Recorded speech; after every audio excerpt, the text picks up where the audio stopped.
What's up, everybody? This is Brody from Brody's Garage. Today is April 12th, and this is episode 30 of Brody's Garage. I don't have a lot of gigantic things to tell you about, but I have a few smallish kind of things that I'm kind of happy with, so let's talk about it. All right, I feel like this deserves its own special little section here. How to make AN fittings and AN hoses. My first few attempts were disastrous. The connection was not secure. I've looked up a bunch of YouTube videos on how other people do it. I'm going to show you how I do mine. Here we go. Okay, so first things first, you've got to mark your hoses. Now, what I usually do is I'll start with one end. I'll get one set of fittings on one end done. That way they're lock solid. Then I'll put it in the car, kind of rough it in, measure from the end to where I want it to be. In this case, I knew that I wanted about 3.5 inches of exposed braided hose between fittings. So between this fitting and, this fitting right there, I knew that I wanted about 3.5 inches. The thing you got to keep in mind is if you want 3.5 inches from there to there, you got to cut your hose a little bit longer because the hose goes up inside that fitting about another, 1/2 to 5/8 of an inch. So you got to add that distance right there, because what you'll notice is this fitting screws onto that threaded portion right there and it butts up against the other hex nut. And you'll notice that the length of this is about the same as the length of that. So knowing that I wanted 3.5 inches of hose to go to there, to the end of this fitting, I also know that it also goes to there. So I add this distance that the hose needs to go over that little shaft there, and that's the amount of total length. So 3.5 plus another about 5/8 of an inch is where I measured mine with a little marking crayon. And then I took some electrical tape and I went straight over the line and wrapped it, maybe 4 times. Nice, thick, tight wrap right there. I did it on both sides. And by the way, for this particular example, I've got one steady loop of hose, and that's because I had 2 cut ends already. So I made my 2 fittings, and now I'm marking off where I want to cut the rest of the hose. Okay, so I disconnected my hose from the little Y adapter there. And next thing you want to have is you're going to make sure you want to have one of these little aluminum vise jaw things here. You don't want to have your hard metal teeth of your vise digging into your hose. So this is a great tool right here. It also has the little hex diamond portion so that you can hold the nut in place, which we'll see in the next step. But right now what I'm going to do is I've got my hose in the vise. I didn't crank it down terribly tight. You don't want to distort the hose. You're just holding it in place. And I've got it crimped right there where my piece of tape is so that I can get my cutoff wheel there and cut this right down the center of that. All right, now first off, I apologize about how filthy the top of my tool bench is here. It is just disgusting right now, but I've been in the middle of 100 things and I take things out, and you know what, we'll clean it up later. But right now, let's see if we can make a nice clean cut here. And I'm going to use my trusty cutoff wheel here, and I'm just going to kind of gently go straight down on top of it here. Here we go.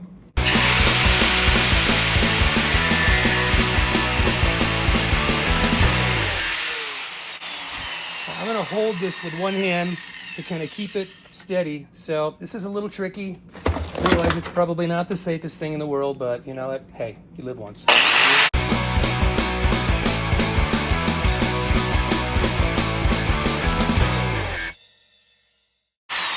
Right, just by going slowly, a little bit at a time, no frayed edges, barely. It's just a little bit flared out there on the end, but that's actually just about what you want. But the cut is straight. It's not crimped. I've seen guys use like cable cutters or bolt cutters and it just smashes the hose. I've tried using a hacksaw and it just tears this whole thing to shreds. This thing is the only thing that works and cuts a clean cut that I've tried. If you have a better way, let me know. Okay, let's move on to the next step. Okay, so here are the components of our connection here. We've got the hose in, which is cut. We have a 45-degree fitting, and we have this little collar here that unscrews from the fitting. And inside that, we have a little ferrule, okay? So the ferrule fits over that, and it fits. This ferrule is supposed to fit on the outside By the way, this is PTFE hose. This is the high pressure PTFE hose. It's got that plastic liner on the inside. I'm actually going to clean that out a little bit before I assemble this, but the idea is this little ferrule or collet goes over that white plastic part, and then what I'm going to do is use a hammer to tap that down a little bit so that it seats against the edge of the plastic there. And here's what we do. First things first, I'm going to clean this out a little bit.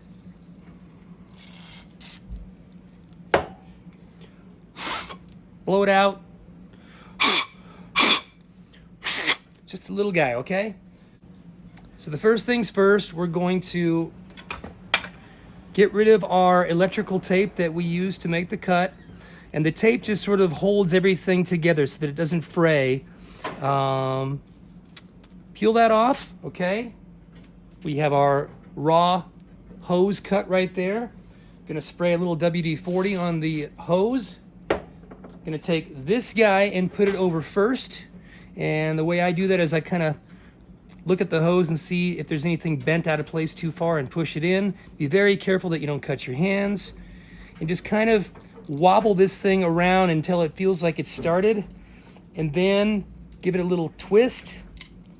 And I'm using kind of a clockwise turning as I go on there. Okay, I got it started. Now here's where you got to be really careful. If you just try to grab this and push it on, that braided hose is going to come out and it's going to slice your finger. So got to be very careful with this. I hold it on the outside and then just kind of twist until that hose comes through. Now here it comes, so you got to be careful. I should have gloves on for this little example, but we'll just use a little rag for now. Okay, there it goes. It just popped over the edge, and I'm glad I grabbed the towel there. Okay, so there's the first step. We got our little collared nut over the hose. The next step is to get the ferrule into place, and this goes one particular direction. Remember, it's supposed to go on the fitting like this, seated up with the tapered edge going towards the hose. So what we're going to do is take this ferrule and work it on the outside of that, and it went on pretty easily. It's already started. I'm going to take my hammer. In this case, I got a nice little heavy-duty sledgehammer here. You wouldn't think this is necessary, but I'm just going to grip the hose tight and hold on to it and just tap that thing until it becomes seated. It's almost there. And believe it or not, the weight of this hammer is actually helping. You can also just take it and kind of do that. The idea is that that ferrule is going to go up against the end of that plastic hose, okay? So it's got nowhere else to go. So the next step is I'm going to take my fitting and get rid of that now. And so the next step is this is going to go onto there. I'm going to spray a little bit more WD-40 on the entire fitting, on the threads, and on the little shank there. Okay. Next step is I'm going to take this and put it inside the ferrule and the plastic tubing. Just kind of give it a little wiggle and twist, and there it is. It's now seated. Okay. So this is all the way up against the edge of this now. Now the only last step is to take this and screw it onto there. And for this, I'm going to put this in the vise so that one of these stays in place. Now this is a little tricky because it is a 90 or a 45 degree fitting. I might have to get a little creative here. Let's see. Yeah, basically, might have started off down there. And then I'm going to get this guy going, rotating it clockwise onto the threads, pushing down on it until I get it started. And it looks like it is now started. And now I'm going to take my little Allen wrench. Also a good idea to have when you're working with these aluminum fittings, to have an aluminum wrench. That way you don't mar up your fittings. So, and plus, you know, it's got an adjustable thing. It even tells you what size AN fitting it is. So I should be working with 8 AN fittings. Let's confirm. If I get that on there, yep, it actually reads in between 8 and 10. So you know what, it's a 9 AN. How's that? Okay, since it's already started, I'm just gonna spin this on there. Make sure nothing slips. And it's getting tighter as I go. Now I'm already up against the aluminum here because of this cockeyed fitting here. So let me see if I can try this another way. Okay, finally. Normally it's not this challenging, but because of that swivel 45, it sort of didn't want it to grab in there. So let's try this again. Back over our fitting. Turning. And it should go all the way until it seats against the other nut. Sometimes it gets super tight and I just go as far as I can with it. I also try to line up the hex with the other hex, if at all possible. This one's getting almost to the end. Maybe one more 1/8 of a turn. Okay, right there it is. Okay, so check it out. The hex is lined up with that hex. It is super snug. This hose is not going anywhere. And we've got a solid connection right there. So there we go. We got an 8 AN fitting on either end. This side is going to my fuel pump, and this side is going to the Y adapter, which will then feed a 10 AN line going forward to the fuel filter and feed the fuel rails. Okay? So there you go. Last thing, I'm just going to take my air hose and blow this thing out so that any debris that got stuck in there, I flush it out. That's it. It rubs the lotion on its skin. It does this when it's told, otherwise it gets the hose. Check it out. There's my little Y feed hose coming from my twin fuel pumps. Just made these two hoses. Goes into the Y. We'll feed a 10 AN line going forward. All right, let's keep going.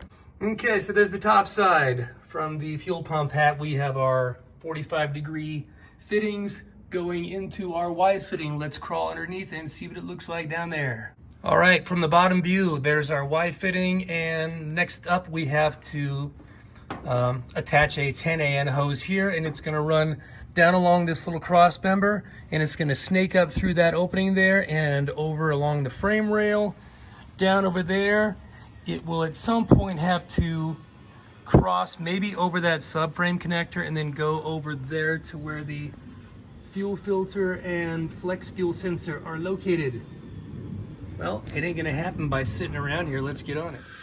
Okay, wiring begins. I'm going to cut a hole in my Firewall for my Holley Terminator wiring harness, which is that guy right there, and there's the ECM. This is an Earl's grommet that is supposed to be the recommended size and all that nonsense. Got myself a hole saw, which basically is almost to the extent of the rubber there. Marked off my location, and that's where I'm going to attempt to put the hole. Let's do it.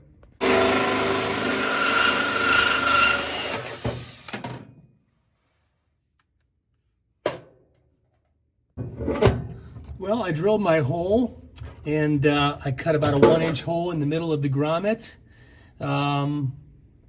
Riveting this on right now, and you know, I hope this all works out.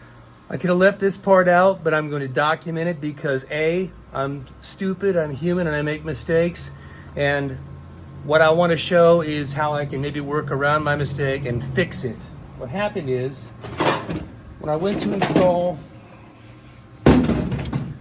this guy here, I cut a hole in the Firewall, lined it up, everything looked perfect. But the problem is the diameter of my hole that I cut, because of the hole saw, was not big enough for this beveled rubber edge to go through the Firewall. What's supposed to happen is this is supposed to go into the metal, into the hole, so that this rubber lip protrudes into it. That way, the rubber lip protects the wire loom from getting caught up against the metal outer edge. I put this on backwards, and the hole saw that I used was not big enough. I grabbed what I thought was the largest hole saw I had in my collection. Turns out I had one step bigger, which will put me at the right diameter. So what did I do? I had to drill out the rivets. All right. I had to drill out the rivets, remove my grommet, and the problem is I couldn't use the bigger hole saw because I had no longer any pilot hole to center the hole saw. So the hole saw is just plopping around like crazy. So what I'm doing is I'm welding back in the piece of metal that I cut out. I've used a couple of magnets to hold it in place. I hope that my camera is in focus here. But I'm trying to tack weld this back into place so that I have a pilot hole to center the larger hole saw, and I'm going to recut the whole thing back out. Hopefully this is going to work. This is my plan, all right? Wish me luck. All right, I've tack welded the piece of metal back in place. I feel like the disc is pretty well centered, so my theory is that I'm going to use the larger hole saw and recut that, and I just hope this works. Friends, the moment of truth.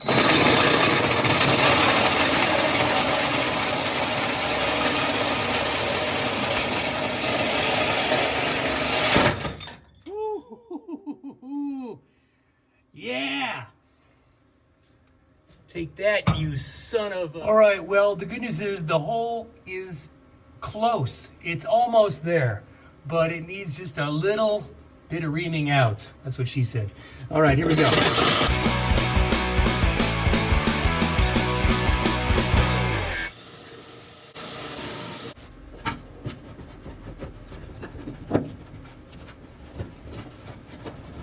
Maybe. You know what? I think it's there.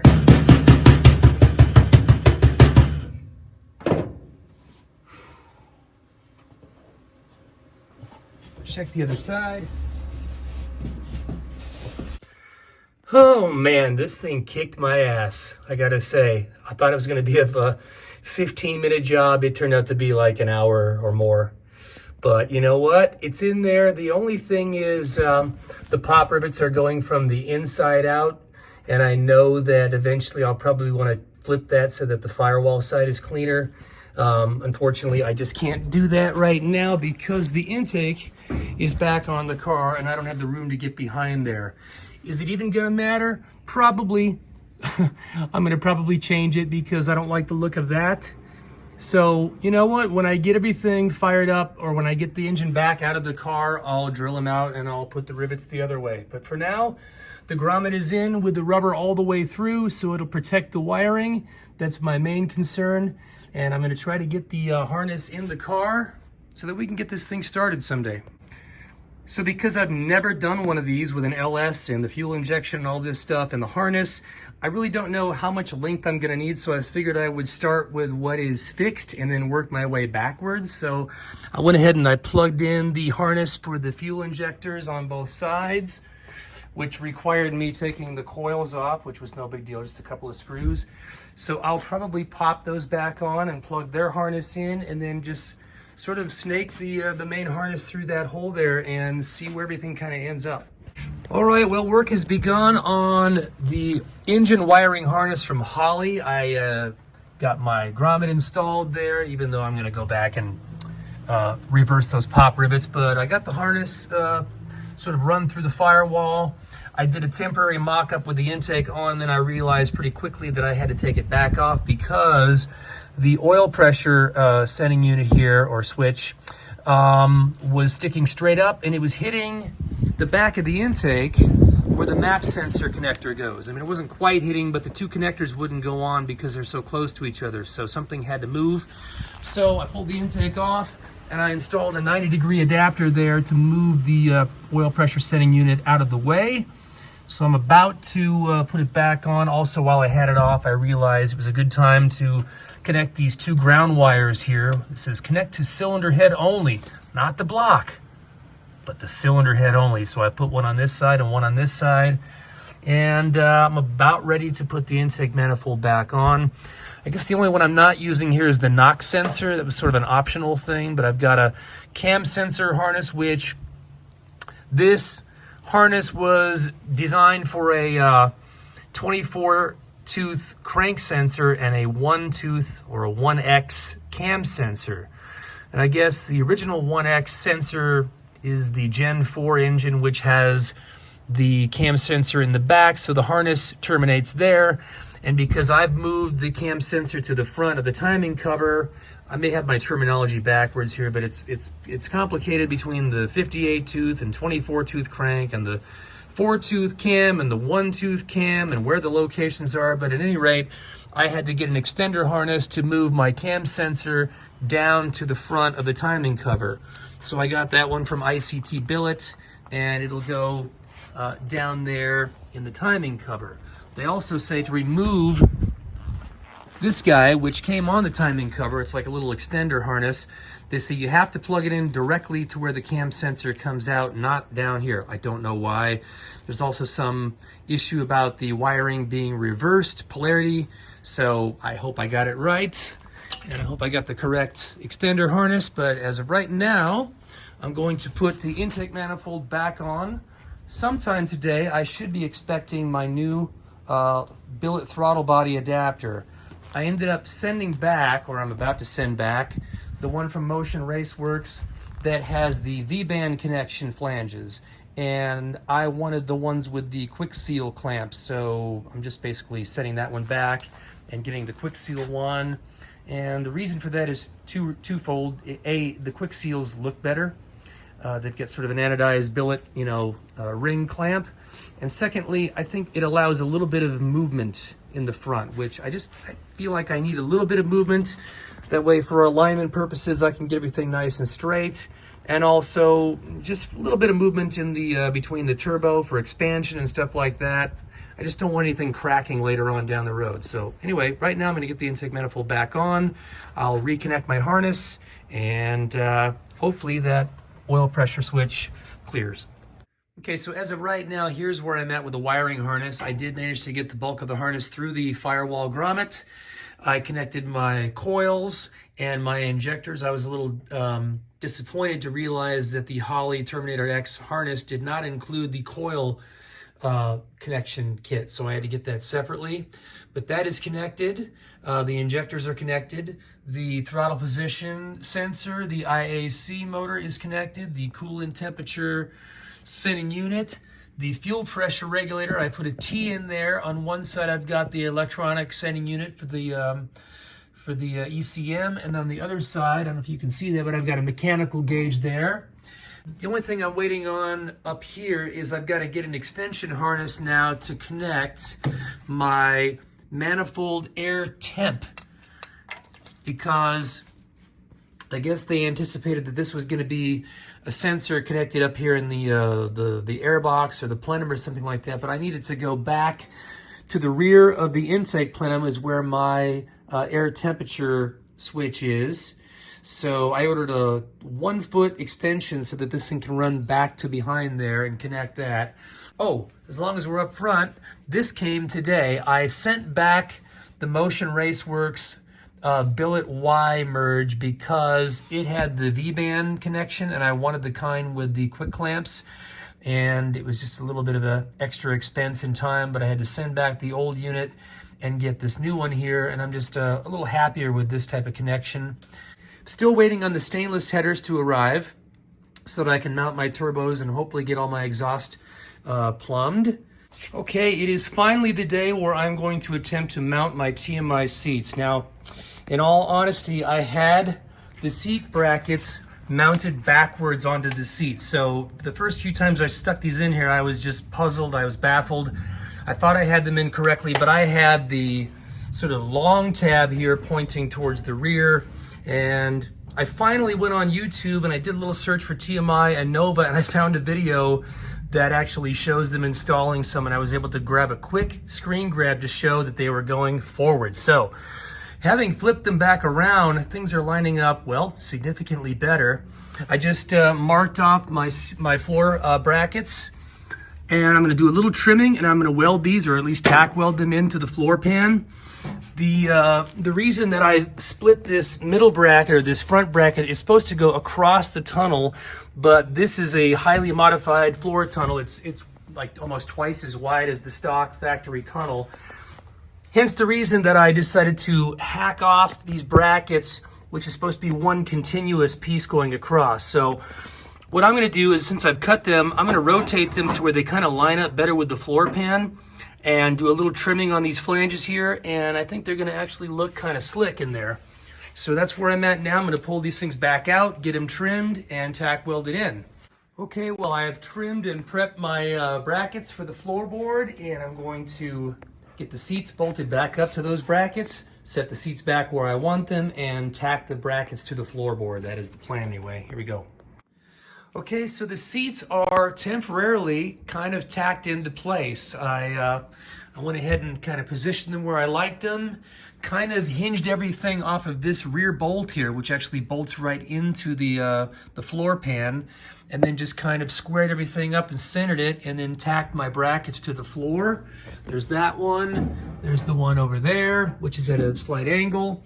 And then there's the crossover bracket that bridges between the two seats and sort of crosses over the tunnel there. I started to mock up my shifter, but after the first attempt, it was a little bit cockeyed in there, so I pulled it back off and ground it down flush, and I'm going to start all over tomorrow when I've got a fresh mind and a fresh lower back. All right, so I think that's where I'm going to leave off for today. So my next plan is to get that shifter mounted in the console area there. I'll also drill the holes and get the wiring harness poked through and the shifter cable hooked up and connected. Thinking about my ECM location, and I think it's actually going to go underneath the center console towards the front there. I'm going to put it in such a way that the little LED indicator lights can be checked, or at least seen without too much trouble. What else? I'm going to finish up the seat brackets. I'm going to actually get the back seat back in there. I think I have to modify these hooks at the top so that the thing can sit a little bit higher, because when I hooked it on there, it sat about an inch below the deck. I'm going to get the subwoofer. Remember my subwoofer enclosure that I made over there? I'm going to get that thing mounted in the trunk. I actually drilled 3 holes in that shelf right there, and I'm going to use some nutserts in that and basically bolt from underneath. My plan for the trunk, I think, is what I'd like to do is panel off this entire area here and have the panel come over to here, so that, ignore that battery right now, I want the panel to divide basically from this lip on over, and then I will maybe turn the battery sideways and put it back here. It'll actually fit behind this. For this side, obviously I can't move this further over this way and get it behind there. So I'll have the divider panel start from here and then kind of do a dead end and go back and then come over this way. And I may actually push it back a little bit further so I get more trunk space. Not totally sure. But I'm going to do my best to keep as much real estate in the trunk as possible and conceal the battery and conceal the subwoofer. The front fenders, I took them down to have them sandblasted. This is my second pair of front fenders that I've had sandblasted, and upon receiving them afterwards, we noticed quite a bit of waves, and I cannot say for certain whether those waves were there before and there was some Bondo in the fenders, or maybe from heat warpage through the sandblasting process. I really can't say because I wasn't there when it happened, but I'm not going to accuse anybody of anything at this point. The bottom line is the fenders have got some ripples in them, and Al Nakata took them back to his place to try to work them out again. I did sell off the one original fender. When the sheet metal comes back, hopefully things start falling into place really quickly. The turbo manifolds, turbo plumbing, exhaust system, front fenders, sheet metal alignment, and finishing up the wiring, the battery, the electrical system, the fuel system. I've just got a few more hoses to make, and that is done. And then, I don't know, I foresee this thing being able to start maybe within a month. I'll have fuel and electrical. The engine is built, the trans is in there. I probably should start thinking about a drive shaft for this thing. I need to make sure that I get this thing with kind of as much of the actual weight simulated as possible, so the thing sits kind of how it's going to sit, which I think it's close to that now. But I'm going to maybe throw some sandbags to simulate, you know, a tank of gas and things like that. And then I'm going to adjust my pinion angle before I do my final measurement for the drive shaft. I want to make sure that that's right. And get the drive shaft for this thing, electrical, fuel. start the thing up, maybe even take it around the block. And if all go, oh, I have not finished doing my brake system. I still have to run brake hoses front and rear, and get that flushed out. The cooling system, I've got to re-weld the upper nipple to the radiator so I can get radiator hoses made. I did actually change the lower thermostat gooseneck to an adjustable one that swivels so I can line up that lower hose better. Radiator will be intact. I have to install the upper, the little vent tube for my steam vent kit to go back to the top of the radiator. And then the cooling system will be done. I still need to install my transmission cooler up front and make a bracket for that. And then we're close. We're very close. At that point, we're ready to start this thing up. Take it for a little jaunt around the block. When everything is mechanically sound, it will go up to Al's place. We will strip it all back down. I'll take the chassis components down to have them powder coated. We'll get the thing back on the rotisserie, which is right over there. Do the seam sealer, texturize the bottom side of the car, flip it back over, finish up the bodywork, primer, blocking, prep for paint, get it painted. When it's done with paint, it'll come back over here. Actually, I'm sorry. When it's done with paint, we'll reassemble the suspension, engine, and trans, get it back together probably over there. Bring it back here, do the Dynamat soundproofing, finish up the wiring, put the glass in it, trim, and then the car is, a car for the first time ever. I was hoping to have this done by spring. Spring has already sprung, so maybe summer. I don't know. But all I can say is I wish there was more time in a day, and I wish I had more days to work on the car. At any rate, that's it for now. Stay tuned for the next update. Please subscribe if you have not already, and I will see you on the next episode. Take care.